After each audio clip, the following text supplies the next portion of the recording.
এই সংক্ৰান্তত আমি দুদিনৰ পিছত আনুষ্ঠানিকভাৱে কথাবিলাক জনাম। এতিয়াও আমি আনুষ্ঠানিকভাৱে কৈছোঁ যে ভূপেন বৰা ডাঙৰীয়া আমাৰ এজন জ্যেষ্ঠ নেতা, তেওঁ কংগ্ৰেছত থাকিব আৰু মুখ্যমন্ত্ৰী ডাঙৰীয়াই যিবিলাক কথা কৈ আছে, তেওঁ দুটা দিন অলপ ৰেষ্ট পাইছে, তেওঁৰ বিৰুদ্ধে যে স্পেচিফিকেলি আমি কিছুমান অভিযোগ আনিছোঁ, সেই অভিযোগবিলাক উত্তৰ নিদিয়াকৈ দুদিনমান তেওঁ ৰেষ্ট পাইছে, এইবিলাক কথা খুচুৰা কথা কৈ স্পেচিফিকেলি আমি স্পষ্ট কৰিছোঁ, মুখ্যমন্ত্ৰী ডাঙৰীয়া আপুনি আলফা আছিল নে নাই কৈ দিলে হ'ল। নাই আমাৰ তাত কি আছে আমি তেতিয়া দেখুৱাম।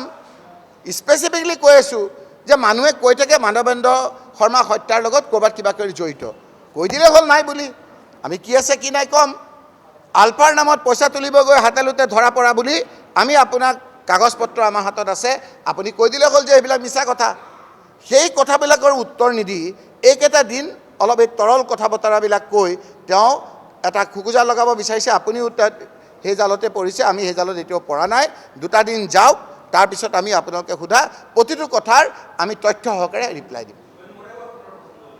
সেই কথাটোকে কৈছোঁ, দুটা দিন ৰখক না, আপুনিও আছে ময়ো আছোঁ, দুটা দিনৰ পিছত সম্পূৰ্ণকৈ আপোনাক উত্তৰ দিম।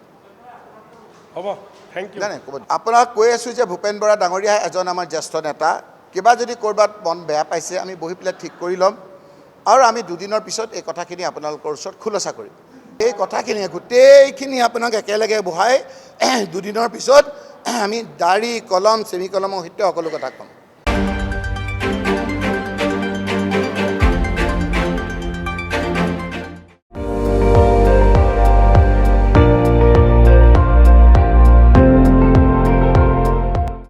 আপুনি চাই আছে ND24, সৰ্বশ্ৰেষ্ঠ নহয় সৰ্বোত্তমৰ দৌৰ।